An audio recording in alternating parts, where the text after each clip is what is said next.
Assalamualaikum warahmatullahi wabarakatuh. Alhamdulillah wassalatu wassalamu ala Rasulillah Sayyidina Muhammad bin Abdullah wa ala alihi wa sahbihi wa man walah. Subhanaka la ilma lana illa ma 'allamtana innaka antal alimul hakim. Rabbi shrah li sadri wa yassir li amri wahlul 'uqdatam min lisani yafqahu qawli. Alhamdulillah, segala puji bagi Allah Subhanahu wa taala yang telah memberikan kepada kita nikmat, memberikan kepada kita taufik serta hidayahnya sehingga kita masih diizinkan oleh Allah Subhanahu wa taala untuk menunaikan salat subuh berjamaah dan membaca wirid bersama-sama.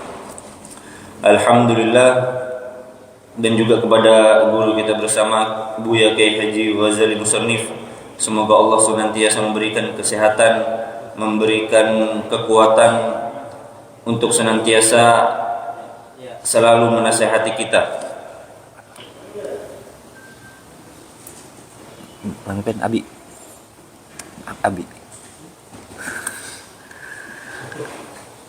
Untuk senantiasa menasihati kita dan mendoakan kita agar kita bersama-sama jalan di jalan yang benar. Dan juga kepada DKM Masjid Nurul Yakin, semoga Allah Subhanahu wa taala memberikan kesehatan, kekuatan dan juga hidayah agar DKM Masjid Nurul Yakin senantiasa kuat di dalam berkhidmah memakmurkan masjid Allah Subhanahu wa taala.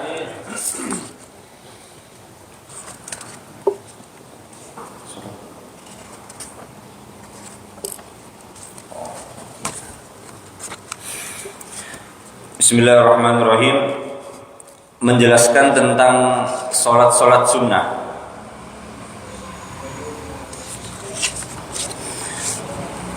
Bab ke-11, sholat sunnah. Jadi sebagaimana yang dijelaskan di sebelum-sebelumnya bahwasanya sholat itu secara kebahasaan diartikan dengan kata-kata ad-du'a, yaitu berdoa. Ada sebagian ulama memahami sholat itu ad-du'a fil khair, yaitu berdoa di dalam kebaikan. Maka dari itu di dalam sholat itu kita itu dianjurkan untuk memperbanyak berdoa kepada Allah Subhanahu wa taala. Apalagi ada satu rukun, satu keadaan, satu tempat yang dimana doa itu full.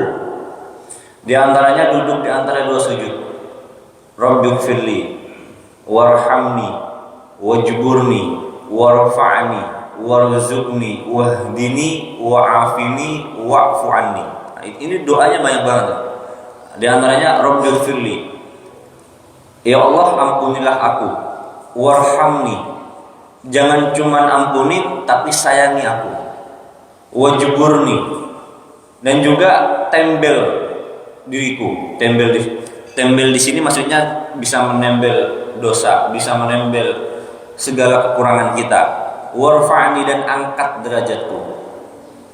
Wahdini, berikanlah diriku hidayah.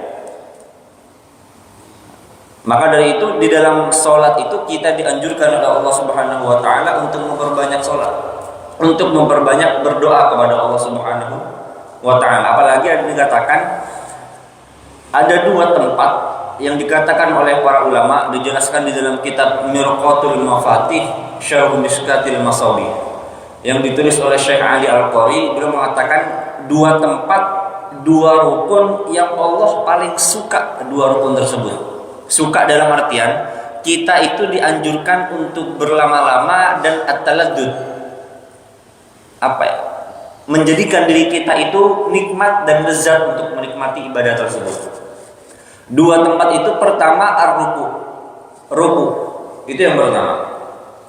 Jadi dalam ruku itu kita dianjurkan bukan hanya perpindahan anggota posisi tubuh kita, tetapi juga kita memindahkan keadaan jiwa kita. Dalam artian begini, ketika ruku itu kita itu bukan hanya pindah tempat seperti pindah posisi saja dari berdiri ke perpindahan rukuk seperti ini, tidak. Tetapi kita juga harus memindahkan posisi diri kita bahwasanya kita itu hina di mata Allah Subhanahu wa taala. Itu kata ulama, bagaimana caranya supaya kita merasa lega? Dua tadi itu. Yang pertama rukuk, yang kedua sujud. Ini tapi yang paling afdol itu sujud. Kenapa paling afdol? Kenapa? Karena dikatakan sujud itu adalah tempat di mana kita al-khudu' wa tadallul. Tempat kita untuk merendahkan dan menghinakan diri kepada Allah.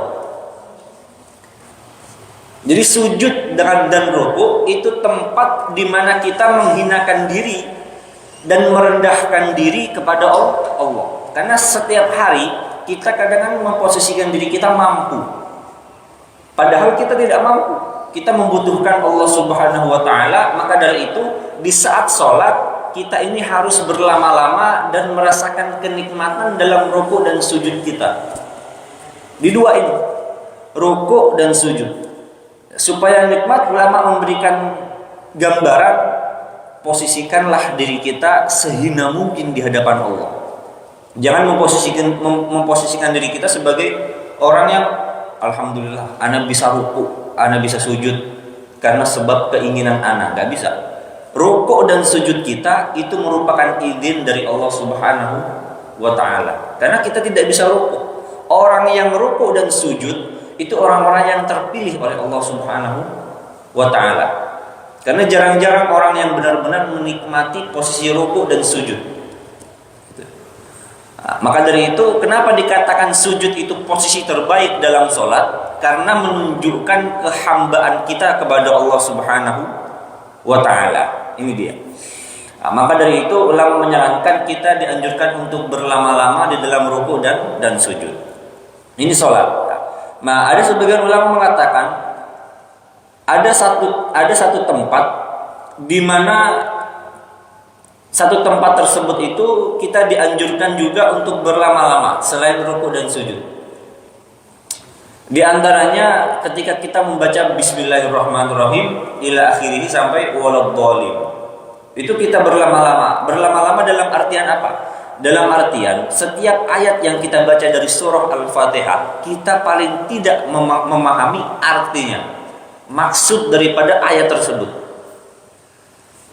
Kenapa? Karena kalau kita memahami arti dan tujuan daripada ayat-ayat tersebut, maka kita akan menimbulkan rasa khasyah yang tinggi kepada Allah Subhanahu wa taala. Jadi tiga. Yang pertama mengatakan rukuk dan sujud, yang ketiga yang terakhir adalah ketika membaca Al-Fatihah. Itu kita harus banyak-banyak berlama-lama. Kenapa? Karena makna yang tersembunyi dalam Al-Fatihah itu sangat luas. Bahkan kata-kata ba dalam Al-Fatihah itu dikatakan dalam sebuah cerita, wallahu a'lam apakah benar atau tidak, Sayyidina Ali itu karramallahu wajhah itu mampu menafsirkan kata ba dalam bismillah itu sampai 70 kitab atau 70.000 kitab. Kata-kata ba-nya saja. Itu Sayyidina dari saking alimnya beliau, dari saking cerdasnya, maka tidak salah dikatakan Sayyidina Ali itu babul ilm. Ana madinatul ilm wa aliyu babuha. Kata Nabi dalam sebuah riwayat, aku ini adalah pintunya ilmu. Aku ini adalah kotanya ilmu. Jadi pusatnya ilmu itu Nabi Muhammad. Wa aliyun babuha. Dan Ali itu pintu untuk sampai terhadap ilmu tersebut. Itu dari saking alimnya Sayyidina Ali. Maka dari itu dalam bacaan Al-Fatihah kita itu harus berlama-lama dan paling tidak kita tahu arti per ayat. Apalagi dalam posisi ayat iyyaka na'budu wa iyyaka nasta'in. Saya mendapatkan ijazah dari kakek saya. Kakek saya mendapatkan ijazah dari guru beliau Al-Habib Abdullah bil Faqih Malang, waktu beliau pesantren di Malang. Beliau mengatakan ketika ayat iyyaka na'budu wa iyyaka nasta'in, setelah kata-kata nasta'in itu kan artinya begini, iyyaka na'budu hanya kepada engkau. Jadi maknanya hanya, ada khususiyah kepada Allah, hanya kepada engkau kami menyembah. wa iyyaka nasta'in, dan hanya kepada Engkau kami memohon pertolongan. Nah, setelah kata-kata nasta'in itu kita dianjurkan membaca 40 kali.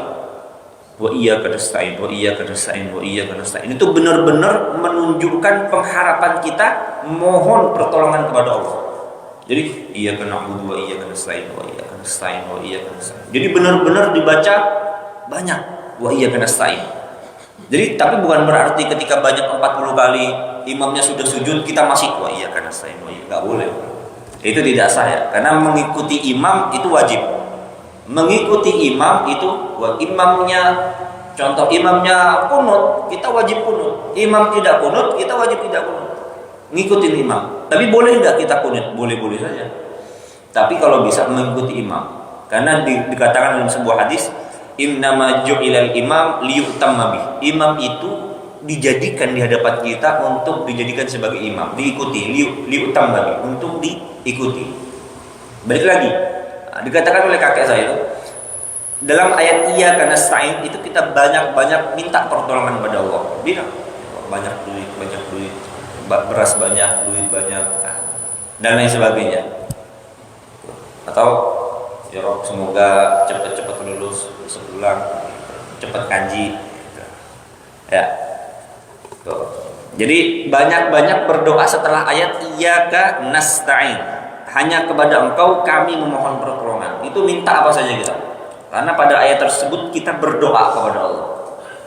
Gitu. Ya. Maka dari itu dalam Al-Fatihah ini power banget ini. Maka dari itu dalam sebuah riwayat, seseorang itu tidak dikatakan sempurna sholatnya, tidak dikatakan sempurna, bahkan tidak dikatakan sah seseorang yang tidak membaca Al-Fatihah di setiap sholat. Setiap sholat itu setiap rokaat. Ini harus tahu. Jadi setiap rokaat kita wajib baca Al-Fatihah, harus. Setiap rokaat. Maka dari itu pahami artinya. Jadi setiap ayat itu pahami. Walaupun setelah baca Al-Fatihah kita gak paham. Setelah baca Al-Fatihah kita kan imamnya baca apa gitu. Atau kita menjadi imam. Nah, ayat yang kita baca itu kadang kita paham artinya, kadang kita gak paham. Ya paling tidak Al-Fatihah itu menjadi pamungkas kita untuk paham kepada Allah Subhanahu wa ta'ala. Maka menarik yang dikatakan oleh Ustaz Fauzan. Beliau mengatakan ketika kita memulai sholat, itu kata Ustaz Fauzan, ketika kita memulai sholat, kan kita memulai dengan kata-kata Allahu Akbar, yang mana artinya itu adalah Allah Maha Besar, Allah yang Maha Besar. Maka jangan sekali-kali setelah kita berikrar kepada Allah, kita mengatakan Allahu Akbar, Allah yang Maha Besar, jangan ada sesuatu yang besar di dalam sholat kita selain Allah. Itu kata. Jangan sampai kita sudah berikrar kepada Allah, dengan fokus dan dengan khusyuk kita mengatakan Allahu Akbar untuk memulai sholat, yang artinya Allah Maha Besar. Setelah Allahu Akbar, ternyata di sholat kita itu ada sesuatu yang lebih besar dari Allah, dunia. Ya, bahaya. Jangan sampai ada sesuatu yang lebih besar daripada Allah di dalam sholat kita. Maka dari dalam sholat itu kita harus fokus kepada Allah, harus fokus kepada Allah. Kenapa? Karena kita sudah berikrar mengatakan Allah Maha Besar. Nah, seperti itu. Ini sangat menarik. Dan juga ketika kita sholat, ini berkaitan kepada niat. Niat ini punya peranan penting terhadap sholat dan semua aktivitas kita. Niat. Maka dari itu dalam sebuah hadis dikatakan innamal a'malu binniyat. Bukan sesungguhnya. Sahnya sebuah pekerjaan itu dikatakan sah ketika kita memiliki niat. Maka dari itu kita itu dianjurkan untuk berniat dalam segala aktivitas kita, dalam segala perbuatan kita dengan niat yang banyak. Jangan satu doang. Contoh, saya datang ke masjid untuk sholat. Jangan cuma niat sholat saja. Saya niat datang ke masjid untuk sholat, untuk silaturahim, untuk bertemu dengan teman, untuk bersedekah, membantu masjid, kotak amal, dan untuk apa, lain sebagainya. Kenapa? Karena kalau kita datang ke masjid untuk niat sholat saja, pahalanya satu lah. Oh berarti si fulan datang ke masjid cuma sholat aja, udah selesai pahala sholat. Tapi kalau kita datang ke masjid, saya niat ke masjid untuk niat iktikaf, saya niat ke masjid untuk niat silaturahim dengan jamaah Masjid Nurul Yakin, saya niat ke masjid untuk niat ngaji, saya niat ke masjid untuk niat apa lagi? Banyak. Jadikan niat itu banyak, jangan cuma satu. Niat kita itu harus, maka dalam sebuah hadis itu kan, innamal a'malu binniyat wa innamal likulli imri'in ma nawa. Dan setiap orang itu memiliki apa yang diniatkan. Nah, ulama memahami di sini kita dianjurkan untuk tetap niat, memperbanyak niat. Jadi niat itu jangan cuma satu. Niat itu jangan cuma satu. Atau niat saya pengen ke Masjid Nurul Yakin untuk sholat iktikaf dan lain, banyak sebutin ya. Terkadang juga maka dari itu ada sebagian pemahaman dalam fikih, hukum orang memakai baju ini kan mubah. Tidur itu mubah, nongkrong itu mubah, minum kopi itu mubah, minum teh itu mubah. Tapi bisa jadi minum tehnya kita, ngopinya kita, duduknya kita bersama teman-teman dan tetangga itu bernilai pahala setiap detiknya ketika kita meniatkan duduknya kita dalam kebaikan. Oh, saya niat ngopi sekalian silaturahim. Oh, saya niat ngopi sekalian kalau di jalan sedekah kepada orang yang bertemu di jalan. Makanya tetap niat. Kita itu harus memperbanyak niat di dalam aktivitas sehari-hari kita. Kenapa? Pahalanya lebih. Tapi niat tidak dapat mengubah sesuatu yang haram menjadi halal. Tidak bisa. Niat itu tidak bisa mengubah sesuatu yang haram menjadi halal. Contoh, mohon maaf, seperti contoh ketika ada orang, saya niat mau kemana? Ada orang bertanya, mau kemana? Mau nyolong. Untuk apa? Nanti setelah nyolong saya niatkan uang itu saya kasih ke fakir miskin. Itu gak bisa. Ya, niat nyolong untuk sedekah itu gak bisa. Kenapa? Karena niat tidak dapat mengubah sesuatu yang haram yang sudah mansus dalam Al-Quran itu menjadi halal. Tidak bisa. Jadi niat itu dapat mengubah sesuatu yang mubah, yang awalnya tidak memiliki pahala, yang awalnya bernilai kosong, tetapi bisa memiliki qimah, memiliki nilai yang tinggi di hadapan Allah Subhanahu wa Ta'ala. Maka dari itu dalam sholat kita ingin pergi ke masjid, banyak memperbanyak niat, banyak niat, karena setiap langkah kita itu bernilai pahala, seperti itu. Ya, dalam sholat sunnah, di sini membahas tentang sholat sunnah. Yang dimaksud dengan sholat sunnah atau juga biasa disebut dengan sholat tatawwu atau sholat nafilah atau nawafil adalah sholat di luar kelima sholat fardu yang wajib dikerjakan dalam sehari semalam, seperti telah dijelaskan sebelum ini. Ya, jadi sholat sunnah ini adalah sholat yang ada di luar jangkauan kewajiban kita melaksanakan sholat 5 waktu. Ya. Maka dari itu ada istilah, ada namanya sholat sunnah rawatib dan lain sebagainya. Itu banyak. Ada muakkad, ada ghairu muakkadah. Ada yang muakkadah, ada yang ghairu muakkadah. Di antara sholat sunnah itu yang muakkad itu sholat Idul Fitri, Idul Adha itu sunnah. Ya. Jangan sampai kita sholat Idul Fitri tetapi subuhnya enggak sholat dan lain sebagainya. Ya, itu di antara sholat sunnah. Ya, banyak sholat sunnah itu adalah sholat yang ada di luar jangkauan daripada kewajiban kita dari sholat 5 qobliyah dan ba'diyah. Bahkan ada sebagian ulama yang memahami kalau kita tidak niat tidak sholat qobliyah itu kita boleh dianjurkan untuk qadha sholat qobliyah tersebut setelah sholat kita.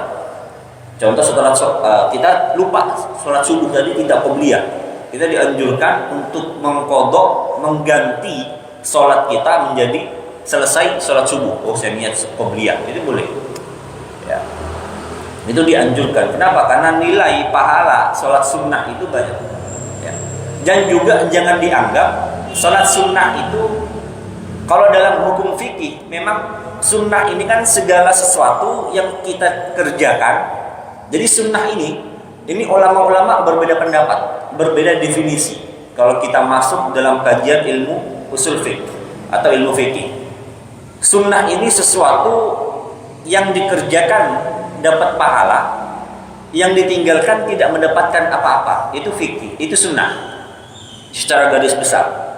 Tetapi ada ulama yang memahami sunnah ini di dalam kitab Ghayatul Usul diantaranya, dan juga di dalam kitab Usul Fiqh itu, sunnah ini adalah sesuatu perkara yang seseorang akan dicela. Seseorang akan dicela, dihinakan ketika seseorang tidak mengerjakan sunnah, dan akan mendapatkan pujian ketika seseorang mengerjakan perkara yang sunnah. Jadi ketika kita tidak sholat sunnah qobliyah subuh, itu kita dicela sebenarnya, Pak. Sebenarnya kita dicela oleh Allah. Kenapa? Karena kita ini mampu untuk mengerjakan sholat sunnah qobliyah subuh, tapi kita tidak mengerjakan. Maka dari itu sunnah itu dikatakan dalam usul fiqh sesuatu perkara yang kita dicela, orang yang meninggalkan, yudammu bahasanya, yudammu ala tarikihi. Jadi dicela seseorang yang meninggalkan perkara sholat sunnah itu, dan juga dipuji seorang yang mengerjakannya. Kenapa dipuji? Karena jarang orang yang mudawamah, senantiasa continue di dalam mengerjakan sholat sunnah. Jarang. Kenapa? Karena orang-orang beranggapan sholat sunnah ini ya sunnah saja, santai saja begitu. Padahal di situ bisa jadi ada ridho, ada rahmat yang Allah turunkan kepada kita dalam sholat sunnah. Ada sebagian ulama kalau kita memperbanyak sholat sunnah, maka pahala dalam sholat rukun kita, dalam pahala dalam sholat wajib kita itu bisa tertutupi. Kan kita sholat subuh ini wajib kan. Kadang di dalam sholat wajib kita itu ada rukun-rukun yang tidak sempurna, atau ada pahala yang tidak sempurna. Itu kita bisa menutupi hal tersebut itu dengan sholat sunnah. Seperti itu. Maka sholat sunnah ini merupakan anjuran dan dorongan yang ulama itu berikan dalam Islam, yang mana kita dianjurkan untuk mengerjakannya. Seperti itu. Itu sunnah.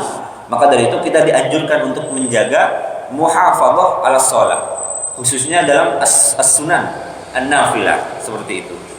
Maka dari itu dalam sebuah hadis yang diriwayatkan oleh Abu Daud disebutkan bahwa sholat sunnah disyariatkan agar menjadi penyempurna bagi kekurangan-kekurangan yang mungkin terjadi ketika melaksanakan sholat fardu. Sesuai dengan hadis Nabi.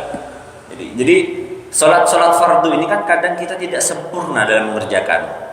Supaya menjadi sempurna, kita dianjurkan untuk mengerjakan sholat sunnah. Seperti itu. Maka dari itu dalam kenapa demikian? Ini sesuai dengan ayat Al-Quran. Allah kan mengatakan, ikutilah ketika kita mengerjakan sebuah kesalahan, keburukan. Wa'atbi'is sayyi'ah al-hasanah. Nah itu. Wa'atbi'is sayyi'ah al-hasanah. Ketika kita mengerjakan sayyi'ah, keburukan, maka seketika itu juga kita harus mengerjakan al-hasanah, kebaikan. Jangan sampai keburukan ditutupi dengan keburukan. Itu maksud ayat Al-Quran.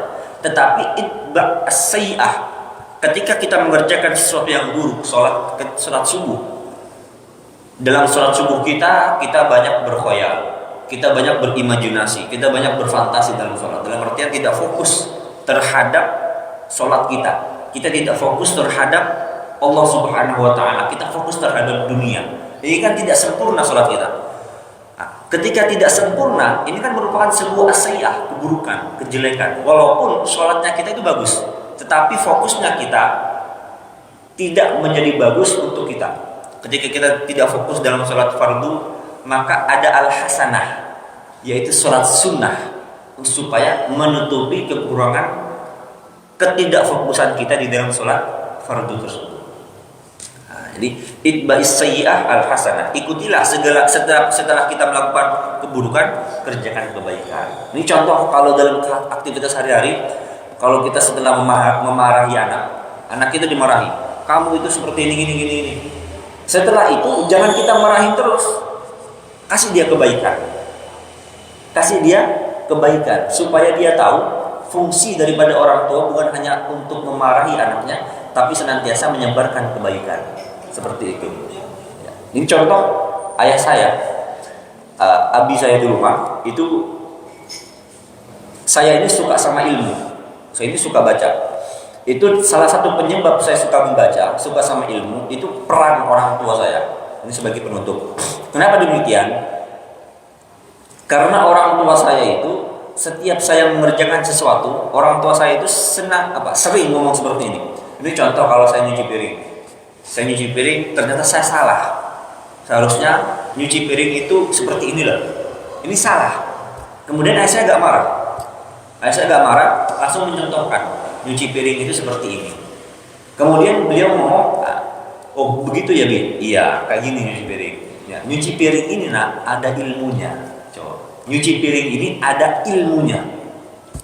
Ini ngasih tahu sama anak, oh ilmu itu penting loh, gitu loh maksudnya. Ilmu itu penting. Atau bakar. Jadi kalau saya sore itu biasanya nyapu-nyapu depan rumah, halaman. Soalnya gede lebar kan. Halaman masjid, halaman depan rumah saya, depan kamar santri di rumah. Ketika nyapu-nyapu, otomatis sampahnya itu dibakar. Ketika bakar, ternyata susah. Membakar sampah itu susah. Ini contohin orang tua saya, contoh ini. Bakar itu ada ilmunya, nah coba. Membakar itu ada ilmunya. Itu ngasih tahu sama anak, ilmu itu penting. Nyapu, masih ingat saya, ketika nyapu ternyata salah. Nyapu itu dimulai dari pojok, ya. Nyapu itu dari pojok. Nah, nyapu ini ada ilmunya, nah, gitu. Ngasih tahu kepada anak ilmu itu penting. Seperti itu. Ini merupakan pendidikan yang saya dapat daripada orang tua saya. Sehingga menjadikan anak itu berpemahaman, oh ternyata ilmu itu penting loh. Karena segala aktivitas kita pasti didasarkan dengan ilmu. Maka sebagai penutup, As-Sayyid Ahmad Al-Ghumari yang menulis kitab Al-Iqna bi Sihhati Shalatil Jumu'ah mengatakan, ad-din, agama, kan kita beragama, itu la yasihhu biduni ilmi. Kita itu tidak dianggap benar agama kita, tidak dianggap lurus agama kita biduni ilmin, tanpa ada didasarkan dengan ilmu. Kita beragama tanpa ada dasar ilmu, tidak dibenarkan beragama kita. Kenapa? Karena beragama itu senantiasa berlandaskan dengan ilmu. Kita berbicara, maka dalam itu yatakallam bil ilm, berbicara dengan ilmu. Duduk wa yajlis bil ilm, duduknya saja dengan ilmu. Tidurnya dengan ilmu. Nah, ini menunjukkan ilmu itu senantiasa bersama dengan kita. Wallahu a'lam bishawab. Mungkin ada yang ingin ditanyakan. Ya, betul.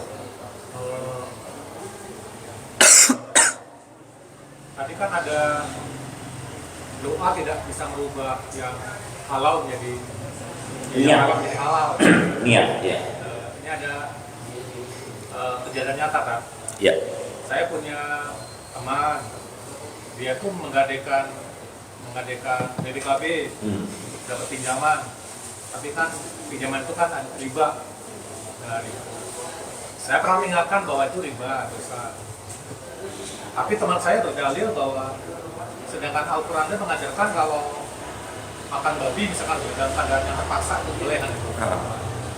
Nah dia dalil seperti itu kan, dan dia mengatakan bahwa dia butuh untuk anaknya, yang kalau anaknya nggak sampai dapat uang itu nanti ada sanksi sekolah sebagainya kan, atau sakit dan sebagainya. Saya lupa. Intinya dia butuhkan itu, jadi dia menggadaikan itu dasarnya ada dalil tadi diperbolehkan yang haram jadi halal. Masih tak? Ya. Jadi bagaimana kalau ada seseorang menggadaikan salah satu barang yang dimiliki orang tersebut, kemudian uang tersebut digunakan kepada anak atau lain sebagainya, sebagaimana kita tahu. Jadi gini, memang dalam ayat Al-Quran Allah itu secara sharih, secara jelas mengatakan wa ahallallahu al-bai'a wa harrama riba. Jadi Allah itu menghalalkan jual beli, wa harrama riba, dan mengharamkan perkara riba. Permasalahannya begini, apakah gadai itu termasuk riba atau tidak? Itu masih ulama berbeda pendapat di situ. Karena sesuatu dikatakan riba itu harus jelas dan berarti riba itu yang dimaksud dengan riba itu tambahan atau apa? Jadi pengertian menggadaikan itu bukan di pegadaian, tapi di pinjaman, kayak pinjaman online. Intinya buat pegadaian, jadi jelas-jelas bahwa itu ada ribanya. Itu memungut berapa persen, jadi pasti emang riba dari hukumnya kan. Ada yang pinjam online. Ya, yang dipakai teman saya ini dalil tadi, dalil makan babi aja haram boleh kalau terpaksa kan itu. Iya. Nah ini juga terpaksa, anaknya sakit. Nah saya juga agak bingung juga ingetin, nah itu mohon maaf.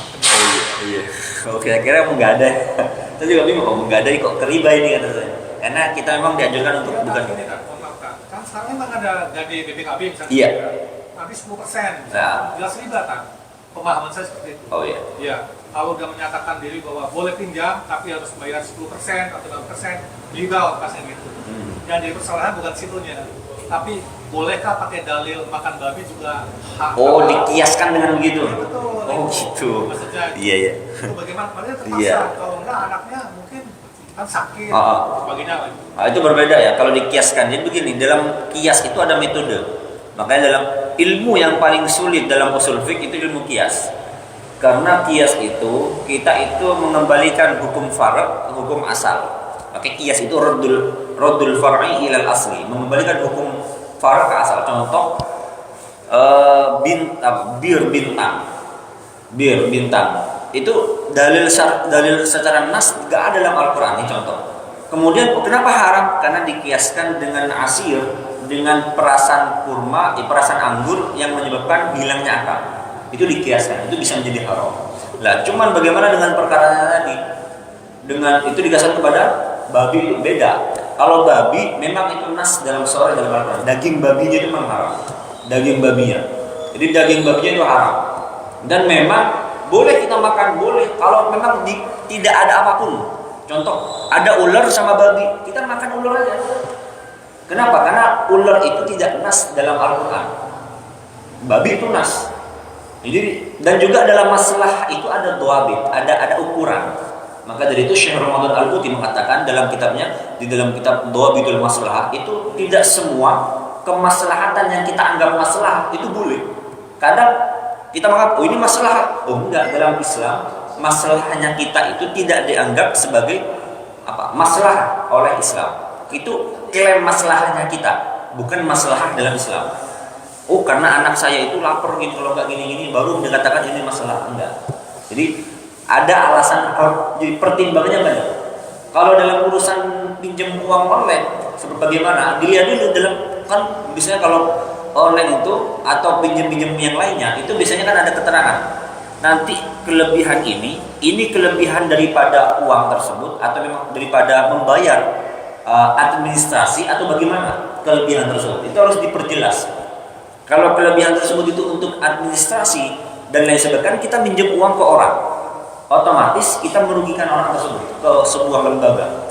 Kalau ke teman kan bisa pinjam 100, kita balikan 100. Tapi kalau dalam sebuah lembaga kita meminjam uang yang besar, otomatis ada tambahan atau kredit bahasanya. Itu kan ada nilai tambahan. Ditanya dulu kredit ini kelebihannya bagaimana?